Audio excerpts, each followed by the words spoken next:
You've come to the right place if you're looking to create, launch, and scale a high-value online training program.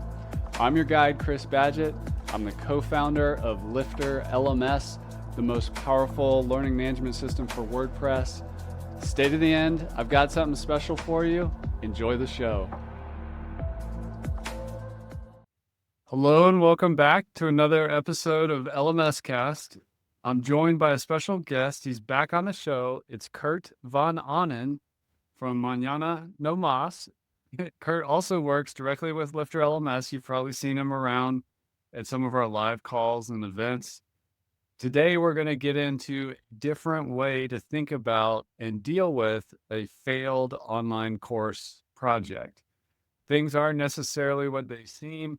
We're going to give you some ideas of how to think about and react and work with a project that isn't quite working out. But before we dive in, first, Kurt, welcome back on the show. Dude, again, thank you so much for having me. It's always great to have a chat with Chris Badgett. Awesome. You were just on a team meeting we had that we do monthly at LifterLMS, and there's actually a section of the meeting where we talk about failures. And I got this idea from some podcast somewhere where parent advice to other parents was to basically ask their kids not just, hey, what went great today, but also, what'd you fail at today? And turn failure not into something that you don't talk about and that you hide, diminish, or you denial and pretend didn't happen, but let's talk about failure. So in the game of entrepreneurship and online business and creating education products, there is a massive amount of failure. And failure could be the giant goose egg, which is zero, like site didn't launch, or it launched and zero people bought. Some people call that crickets. But there's other kinds of failure too, where you're really excited and you think you're going to get like 100 students and you get 1 or 3. These kinds of things happen a lot. But to start the conversation, let's keep it philosophical at first and talk about failure as feedback and not something to just be shameful about or pretend it doesn't exist or just like quickly tap into entrepreneur ADHD and move on to something else. Like in your life, particularly in your professional life, but maybe in other areas too, how do you approach failure when it rears its ugly head?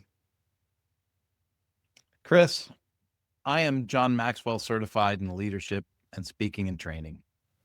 And while I haven't grown my business based on the John Maxwell certification, I do embrace a lot of the ideologies and the theories that John Maxwell put forth. I truly consider him a mentor in that space. He has a book called Failing Forward. Yeah. And I will say, and you know this about me, but maybe the listeners and viewers don't. I have a distinguished list of failures in my background, and I've learned from them. And it's given me a tenacious sense about how I address things now, because there was way too many times when something failed and I gave up. And instead of learning from it and developing it and knocking it out of the park, I turned it off. And then a year later, 2 years later, someone else came along, took the idea and knocked it out of the park and became a millionaire.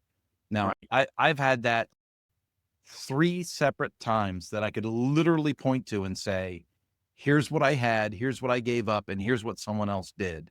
And it was exactly what I did, but it didn't succeed. And now I look at things and I go, I want to fail. I want to fail. I want to fail as quickly as possible. I want to learn from the failure, and I want to optimize the failure for future growth and to move forward. And that's why I think maybe it's my age, but maybe that's why some of my projects now seem from the outside to look like they're succeeding. But they're not succeeding from chance or happenstance. They're succeeding because I went, okay, let's try this.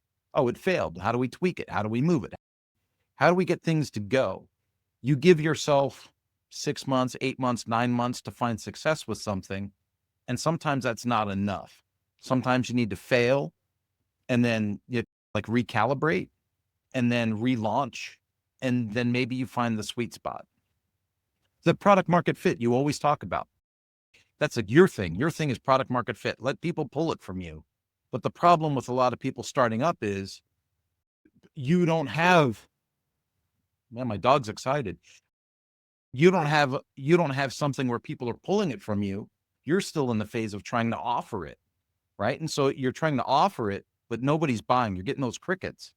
So you have to analyze, where does that failure come from? Don't be upset. Don't get dejected and quit.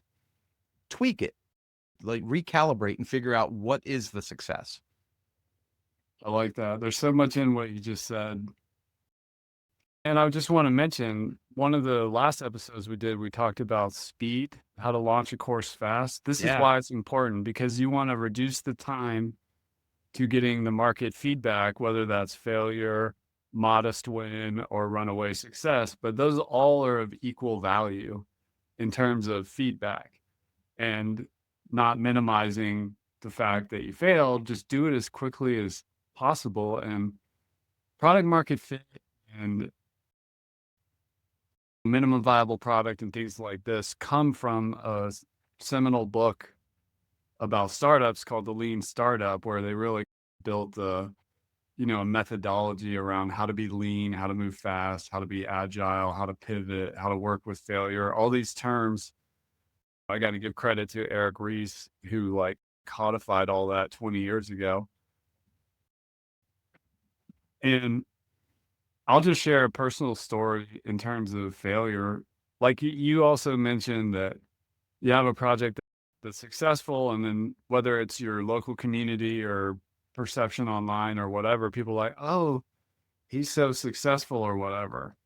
And we get that like at Lifter LMS. Lifter LMS was like my fifth online business that I tried to start. Did I stop after I started doing video marketing for local Main Street businesses where I got 3 clients? It wasn't a goose egg, but no, I just kept pivoting and kept trying things. When I did like an affiliate marketing business and tried to get into that. But there's lessons I learned from all my quote failures. Do I use video marketing? Yeah, we're doing it right now. We're creating videos. Yeah. Do I do affiliate marketing? Yes. It's like a side thing we do as part of Lifter LMS and recommending tools that we like and trust. So oftentimes you can take a failure isn't necessarily always burn the entire house down and build a new house in a location. Sometimes it's just a renovation and a pivot. That's the whole point of the pivot. Maybe it's who you're helping. Maybe it's your messaging. Maybe your course was too overwhelming and too big and felt like such a too big of a time commitment. Maybe your marketing strategy might have a great product, but the way you wanted to go to market wasn't optimal for that particular project. There's so Yeah. many reasons, and everything is like a test. It's an experiment. You never know. I think it's super important to, we made the episode about launching a course quickly, and I don't want to I don't want to group everything together, right? But we made the episode about launching a course quickly, and that's super important. Get your minimal viable product out, get something going, build your tribe. But I think what a lot of people run into, Chris, and this is from my agency experience, is people make an investment, and maybe they think the investment is to launch for the first year. They give themselves this like fake deadline, and they go, oh, okay, I'm going to get the hosting for a year. I'm going to get access to the platform for a year. I'm going to get these plugins for the CRM for a year. And they build whatever they want to build. But the thing is, it's going to take them 2-3 months to build what they really want. Right. So now they've got 9 months that they're going to launch. And a lot of people don't launch the way that we advise to. Like you've got content with LifterLMS has content about pre-selling and pre-launching and all these things. But a lot of that doesn't get addressed. A lot of what we talk about doesn't actually get action. People take 2-3 months to get a product on, and then they try to promote it. And then it's that goose egg. And it's hard. It is hard. And then people get dejected, and then they pause for a month or two, and then they say, "Oh, I'm gonna recommit," and then they get back into it. And the next thing you know, the year is up, and they go, "I failed." You didn't fail. You created something pretty awesome. You just don't have the audience yet. You just don't have the people that you need to have that give it life, that give it energy, that give you the feedback, that give you the ability to grow. And that's the hard part. So from an agency perspective, I run into this a lot where I have people that they've fallen for the hype, and I think maybe I'm a little too aggressive on this. I've seen the commercials, I've seen the ads that come to my own feed that say courses are dead and webinars are dead and you just need a mobile application. You're going to make $5,000 a week. And it's like, that's not realistic. You have to make a product. You have to develop the product, develop an audience that wants to consume the product. And then you have to take that feedback and redirect from there. And it takes time. Yeah. One of my favorite things when I'm like thinking about a business strategy or whatever is I like to think of what are the assumptions? Because a lot of what you're doing as a course creator is you're making an assumption of who it's for, what the result is, the best way to teach it, how you're going to sell it, what your website needs to be effective. They're not facts. They're all assumptions. There are some facts like, yes, you do need a website. Yes, you do need to have a course. Yes, you do need to connect your Stripe account. But a lot of entrepreneurship is assumptions and then Yeah. challenging those assumptions. And when the assumption gets challenged and the result is negative, i.e. failure, that's just something to fix or try something different or pivot. When I first did, so here's a little transparency with Kurt. When I first did the John Maxwell certification, it wasn't cheap. I don't want anyone to think that's cheap. And it was $5,000 and you had to go to Orlando. So for me, that was another $2,500, right? So I'm out $7,500 to go to this John Maxwell thing. But that's not the end of the expense. The expense before that was the time, the training, the courses, the online stuff. To go to the in-person practicum to get certified in person by John Maxwell and the staff.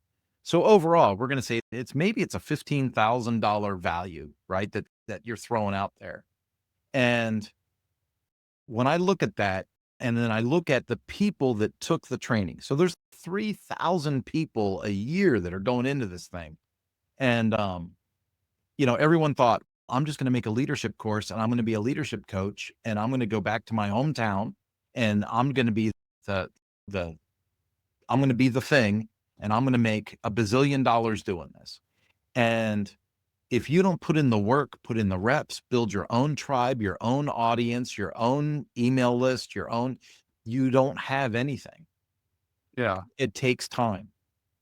Yeah. That snowball thing is very real, how it starts small. That's why if somebody does a course and going from 0 to 1 is like super hard and respectable. So only if you got one customer, that's still not a 0.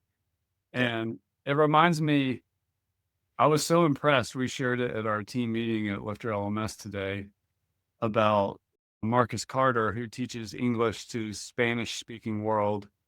And once he had to shut the doors to his in-person language learning schools in Spain, he pretty much said, I'm not stopping until I figure this out. He already had the validation that like he's good at teaching English. He's been doing it for a long time. But I love the acronym FOCUS, follow one course until success. Yeah. Because it's easy to get distracted and be like, okay, I'm going to try a course. That didn't work. Okay, now I'm going to become a coach. Okay, that didn't work. Now I'm going to do an AI startup. That didn't work. Now I'm going to be a vibe coder. Now I'm going to write a book. Now I'm going to do a newsletter. And I get that, like as an entrepreneur, I love all those things. I play in all those sandboxes. But one of the number one things that's made LifterLMS work is just a relentless focus and never giving up. And even when we first launched it, our initial plan was we're going to get 100 customers, and if we don't, we're going to shut it down and do something else. And we got 42, which is awesome. But I was like, let's not shut it down. Let's keep going. And it was very painful. There's a saying in entrepreneurship, and I don't know how mathematically true this is, but when you really commit to entrepreneurship, at least I'm talking in the online business context, it's known that if it's going to work, it's going to take 3 years to replace your day job. It took me 5.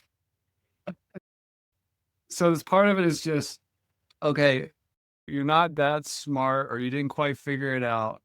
What you are is relentless and consistent and open-minded, and all those things really stack up over time. It's one of the reasons why I believe there's an argument that you should follow your passions, or you shouldn't follow your passions. You should follow the money, and both have like valid points. But what I'm saying is, if you need to be consistent and show up month after month, year after year, decade after decade, it probably should be in alignment with your passions. Like, I know you're passionate about leadership, power sports, website technology, and marketing and online business and all these things. Like, and it's okay to have multiple passions, but staying the course is a big part. And the first year of a business is so fragile. Like, there's a reason why like a shark or whatever has like 100 babies and one will live, right? Because it takes a while to get a fully formed thing that's going to survive and stand the test of time. And it's confusing because a lot of the marketing out there for like software tools for online education stuff, they do nothing but, and we're guilty of this at LifterLMS, is show like success stories. Oh, this person got 500,000. And this does happen. Those are the runaway successes. But you don't hear about the people that went from 0 to 1. And then maybe the second year they got 20 people while still working a full-time job, trying to figure this thing out and support their family. And then maybe year 3, 4, 5, it finally takes off. Yeah. And I can see people when I talk to them, which this is the more common story for successful projects, is it was a grind. It took a lot of time. It took a lot of failure. It took a lot of pivots, some dark nights of the soul, blood, sweat, and tears, failed assumptions. But when they can finally say, I made it, like this is my income or career, it's really great to see. But you can also see the scars and the pain on their face from what it took to get there. I don't want to make it sound like it's torture, but I haven't listened to him in a long time, but I used to listen to Gary Vaynerchuk a fair bit, like when I would travel and commute a lot. And one of the things that he would say in his messaging that really stood out to me, that really struck me hardcore, was he would say, people are looking for, like, they want to be the next Facebook. They want to be the next X. They want to be the next whatever. He's like, you don't need that. He's like, if you're trying to buy your freedom, what does your freedom cost? If you're in a job that costs $100,000, like your job's $100,000 a year. Let's just say your job's $100,000 a year. What are you spending on commuting? What are you spending on this? What are you spending on that? What do you really need to make off of a project? And so if you can turn 50 grand off of a project, you've done well. If you can turn 60 grand off a project, you've done well. If you can turn 6 figures, you're kicking ass. And if you get better than that, then the sky's the limit. And so in my space as an agency, I've worked with a couple of clients that have thousands of students. Yeah. And that's always interesting, right? Like I get into a website and I say, okay, we're going to migrate, or we're going to build, or we're going to do, and we're going to bring in these 3,600 users. And in my mind, I think to myself, oh my God, $499 a year times 3,000 people. Like this is revenue. People are making revenue. And then I work with a startup, and the startup is, I'm trying to sell my course for $49. And they got to get to that first $49, or they got to get to that fifth $49. And when they get to the top, when they get to the first 10, if you have 10 paying students in your course, you're kicking butt. You're doing great. And Yeah. you just got to keep moving forward.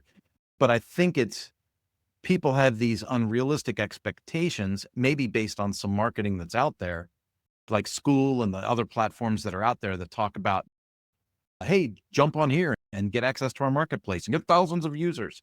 And that's just not reality. If you want to build something that's got longevity, something that has teeth, something that has traction, it's going to take some work and some skin in the game.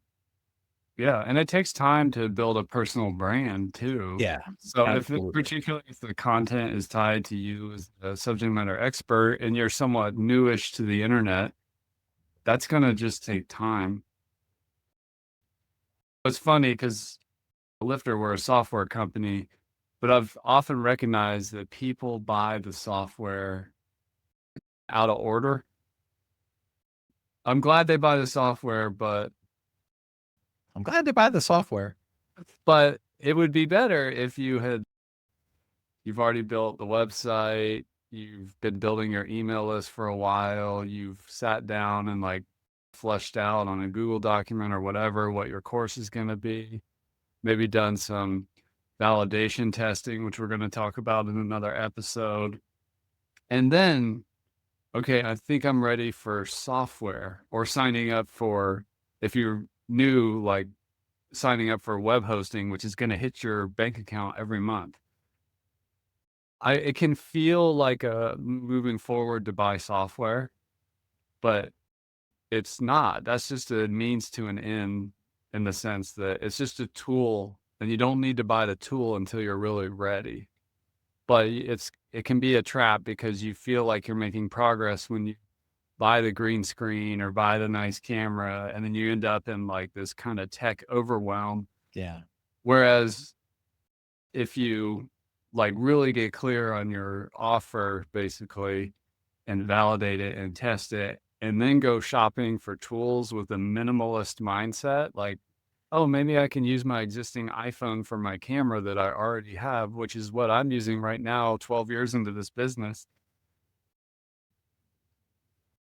You're a lot less likely to get seduced by the siren song of software because software can become a one of those things that keeps failure happening because, oh, I need to do this CRM marketing automation thing. And I have a background in Infusionsoft, which they used to call Confusionsoft. And I saw it was like what we're talking about. You go to the Infusionsoft conference, the people that speak on stage are making $10 million a year and saying it's all because of Infusionsoft, and they share their campaigns and like their strategies and stuff. As an agency who operated in the Infusionsoft space, some people would just get way too into the software weeds and they're creating too much tech complexity. Yeah. So if you're listening to this or watching this and I love software. I like shopping for software. I like watching demos and I like creating software. We're about to do a new events thing for LifterLMS, which I'm really excited. Tonight, I'm going to be designing the interface for that. I like software, but slow down. Like people don't buy your software stack. They buy your training and the result that it brings them in their life. That's the most important thing. I can tell you right now, the way you started that last section as an agency owner. You like software. I know you like software. Oh, I like software. I got a little bit of a disease there, but when I'm dealing with clients and they're like, oh, I want to do whatever the dream is. If they have assets. Okay. So newsflash for people that are listening.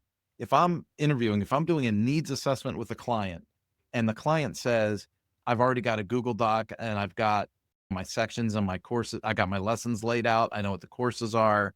I've got some graphics here that I've already got pieced out. I've already got a website. I want to add this feature to my website. But newsflash, as an agency, I'm charging them the less. Like Yeah. they're getting a smoking hot deal because all I got to do is add Lifter LMS, configure their existing content, and put it up for them. and it just makes it so easy. And then within a 30-day span, they went from, I want to build this to, hey, we're going to launch it.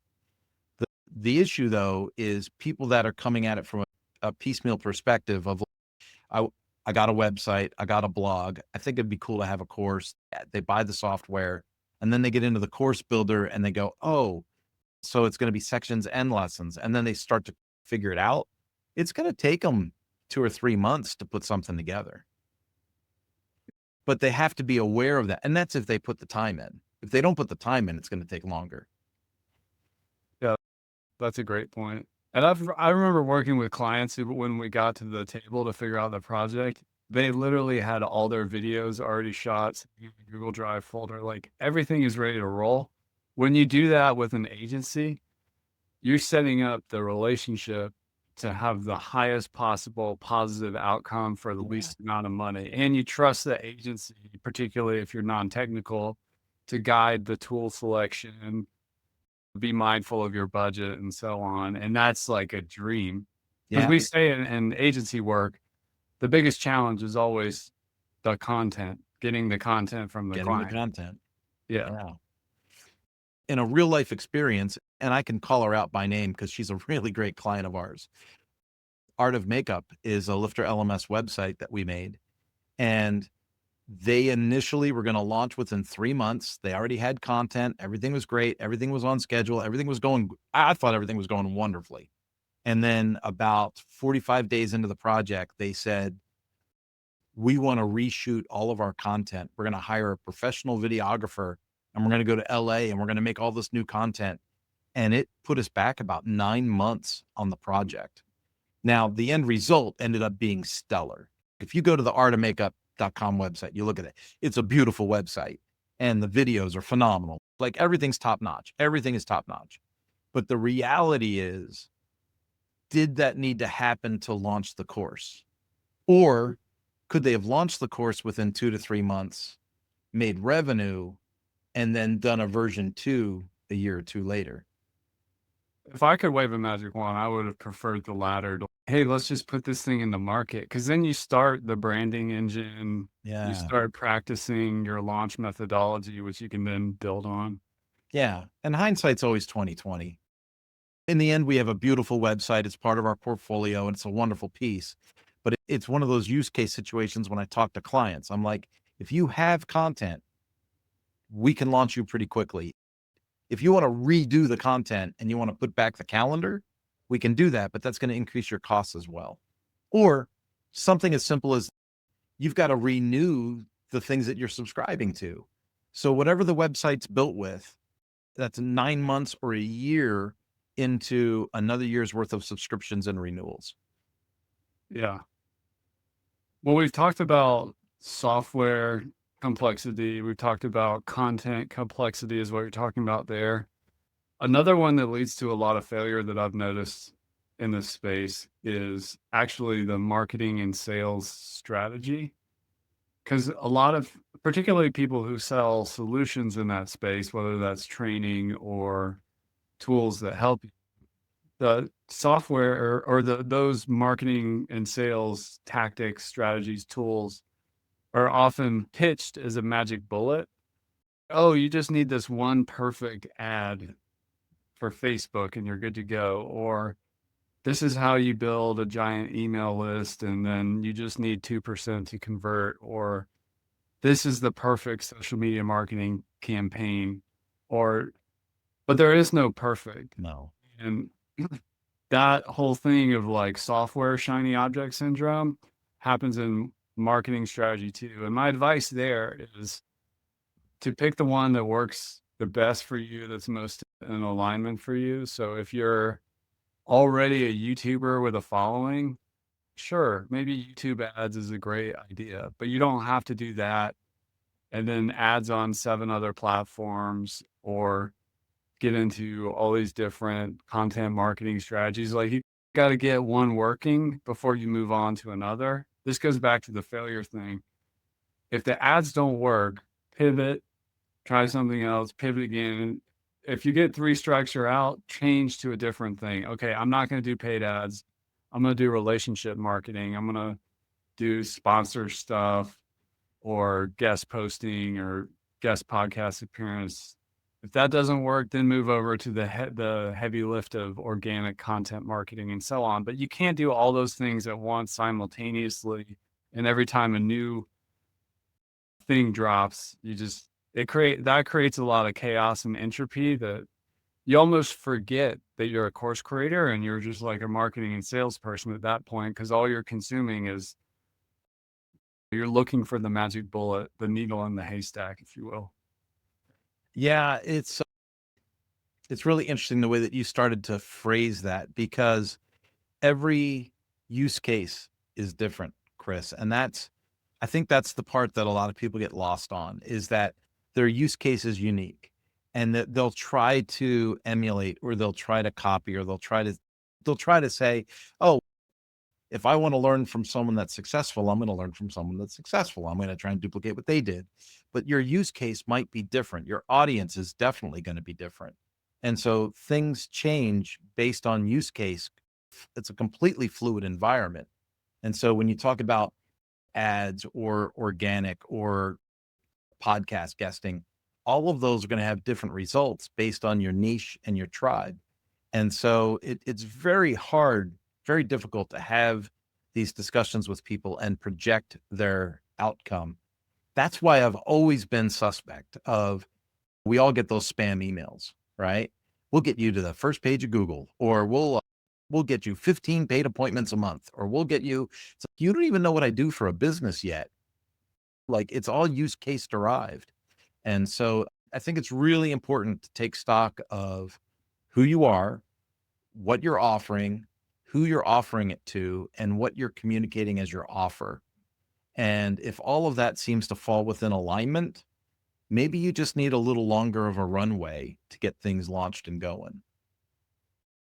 Yeah, time is your friend. And part of that too is to um, reduce the amount of shame that comes with failure. Or even on the other side of shame is grandiosity. So this is shame is, oh my God, I'm failing so bad. I don't want anybody to know this sucks. And grandiosity is overconfident. I'm definitely doing this. This is going to work. I know exactly what I need to do. But in the middle, there's like this wisdom area. And part of the way you move from shame or grandiosity to wisdom is to be open and ask for help. This is why I'm a big fan of masterminding. If you're a course creator, get yourself in some groups of other course creators and be open about your challenges. Use the LifterLMS support systems. If you have a question, email us or submit a ticket. Come to the live calls. Yeah. Ask for help and just be open and honest. Because, like, I heard Dan Martell once say, ask for help, get him an investor. And I was like, that's never going to work. And then I found myself in a position where I needed an investor for a lifter. And I asked for help and I got investment, a new business partner. And I'm like, oh my gosh, Dan was right. Just for help. And it works. So I don't know. If somebody's failing and they're feeling shameful or feeling like dug in and overconfident, what would you recommend? You already touched on one, Chris, and I'm partial. I'm very partial, because I run the Lifter LMS mastermind call on Thursdays. This episode of LMS Cast is brought to you by Pop-Up Maker, the most powerful, trusted pop-up solution for WordPress. Whether you're selling online courses or memberships, Pop-Up Maker helps you grow your email list, boost sales conversions, and engage your visitors with highly customizable pop-ups. Imagine creating custom opt-ins, announcements, and promotions that actually convert. I personally use Pop-Up Maker on my Lifter LMS websites for lead magnet opt-ins, cart abandonment, upsells, downsells, and guiding users to helpful content. Pop-Up Maker is an essential tool for growing my email list and making more money online through my website.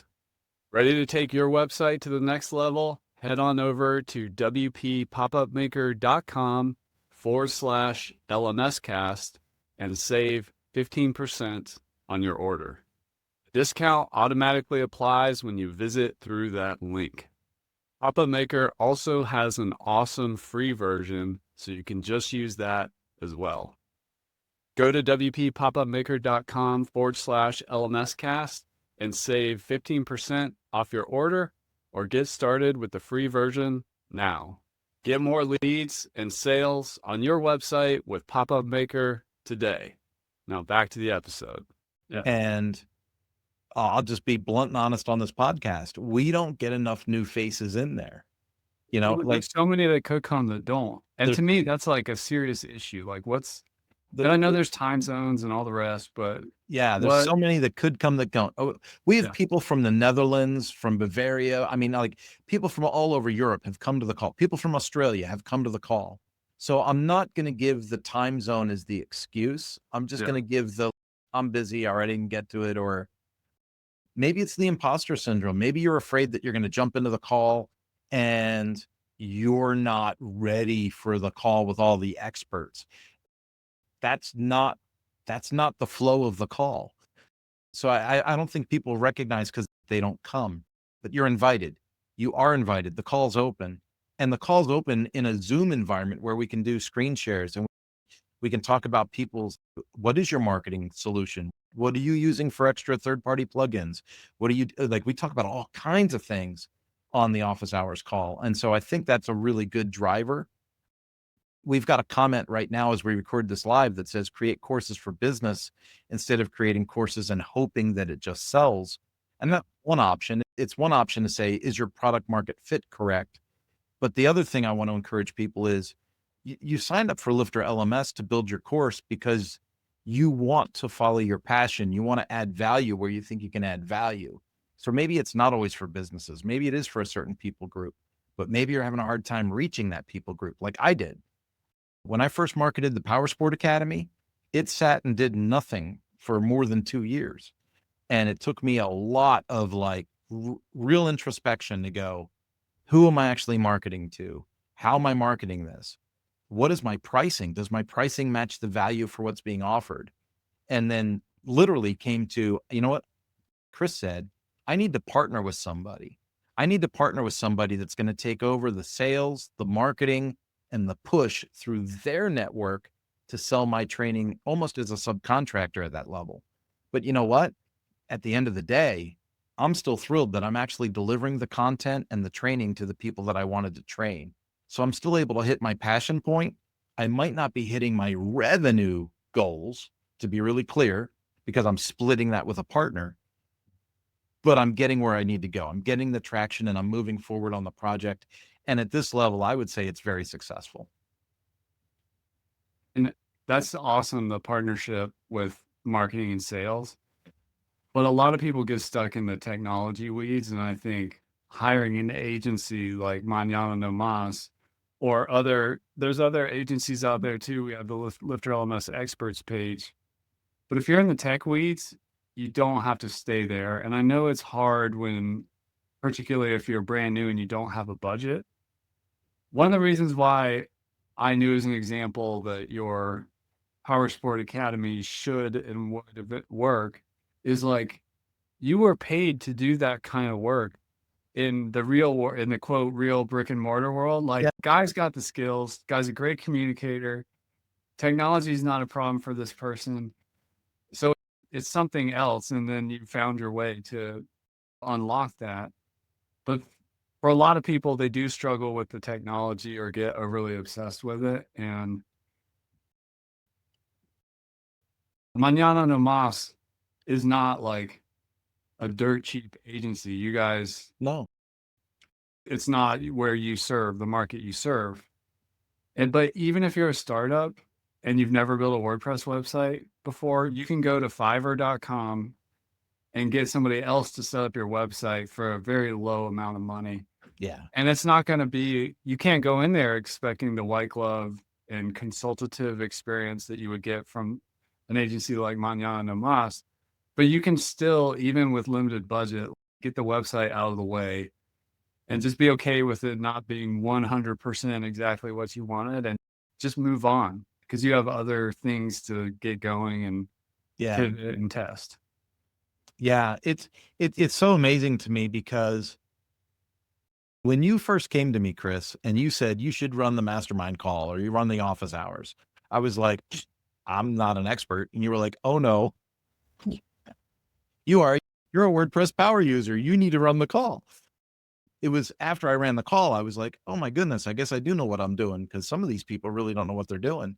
And you're great with people. You're wonderful with people and you know how to manage a room, which is also a skill that you get as a manager and a leader, which of course. But that's the beauty of the Lifter LMS ecosphere, right? Is like people can get in, and whether you're an expert or not, it's like the platform works. You can get your course up, you can run your membership. There's support to help you get where you need to go. If you have questions that go a little bit beyond what support would normally cover, we're probably still going to help you or at least point you in the right direction. And there's a really good chance for success with this platform that you're not going to see with other things. Absolutely. So to land the plane here, I would just encourage you out there listening or watching to embrace failure as like it's actually a good thing. And there's so many. You want to get a lot of failures along the way and then just retool, do something different, try to fix what's broken. It's not like failure is just like this binary thing. It worked or it didn't. It's which part, which part failed or what's good, what's not good. Let's work on the not good. Try and just think of it more like a scientist and an experimenter. Particularly like in your case, if you have already been paid in your life, in your niche and on your topic, either even if it's not a lot of money, but you have delivered value in that space, like you have that validation. So that's not the issue. It's not like you failed because you don't know your stuff. It's something else. And that requires a lot of experimentation to unlock that. And That's where that imposter syndrome really takes over, though, Chris. It wasn't, this is so hard to say, right? Because it makes me sound like I'm patting myself on the back. But I was the North American training manager for Ducati, which put me in charge of Canada, United States, Mexico. And then I led the sales training internationally. So that put me in Spain, France, Italy. Like I was traveling the world doing this whole thing. And then I went to Suzuki, recruited me, and they said, we love what you did at Ducati. Could you do that for Suzuki? And so I started working with Suzuki. And then when I went independent, there was that, I couldn't even keep a corporate job. I failed. I lost. You know what I mean? And when I built the Power Sport Academy, it was like, I think I have some really good stuff here. I'm just not sure. It was a year into the failure, 18 months into the failure. And I was like, I don't understand it. Like, I know that I have the best training content, period, in the power sport space. Like, I remember I had a really frustrating call with you one-on-one on the phone. And I was like, I have the best training content in the country. Like, I know that.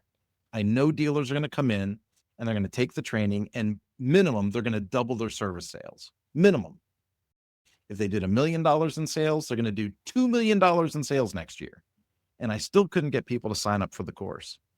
And that was very difficult. That was hard to swallow. And I had overcome the imposter syndrome. I had acknowledged my expertise, but I still had this failure. And I realized, you know what? I can market to service managers and service writers, but I'm not marketing to the people that are actually going to swipe the credit card and buy the training. And I realized I got the wrong people. I'm trying to sell this to the wrong people, and I can't seem to reach the right people. And that's when that partner came in, and that's when things made sense. yeah, and that just brings the point right home. It wasn't like a binary, oh, it failed or it was a success. It was like you just had a part in the machine of it all that had to be fixed. Yeah. And then once you got that, everything started unlocking. Dude, that project is on track to be a 6-figure project. Yeah. And so in the terms of LifterLMS is $1,500 a year for the Infinity bundle. That's a small cost of doing business in terms of what the budget has become. But for the first 5 years, that $1,500 would have been like, oh my God, $1,500. Another year's coming, $1,500. Another year's coming, $1,500. And now 5 years in, I'm like, $1,500. Who cares? Yeah. And that's why we do the 50% off your first year at LifterLMS, because we Yeah. know it's going to take longer than you think. You're going to have to go through those failure pivots. You might get a modest win and you're still very budget conscious and so on. So we do our best. So the key takeaway here, if you're watching this, is when you experience failure, don't give up. Ask for help. Reach out to LifterLMS. We have our tickets, our live calls, and so on. If you need help with the website front, hire an agency like Manon Omas and just keep moving forward, one foot right in front of the other. That's it for this episode of LMS Cast. I want to thank you, Kurt, for coming on the show and doing this series. We've got more to come. Next up, we're going to get into validation. So if you want to decrease, I can never guarantee there will be zero failure, but if you really want to decrease the likelihood or the odds of failure or the extreme cases of failure, we're going to share our best ideas on validation, and there's a lot to go over. So you'll likely see that in the next episode. Kurt, thanks so much for coming on. We really appreciate it. Thanks for sharing all you know and your stories, and we'll see you in the next episode. And that's a wrap for this episode of LMS Cast. Did you enjoy that episode? Tell your friends and be sure to subscribe so you don't miss the next episode. And I've got a gift for you over at LifterLMS.com/gift. Go to LifterLMS.com/gift. Keep learning, keep taking action, and I'll see you in the next episode.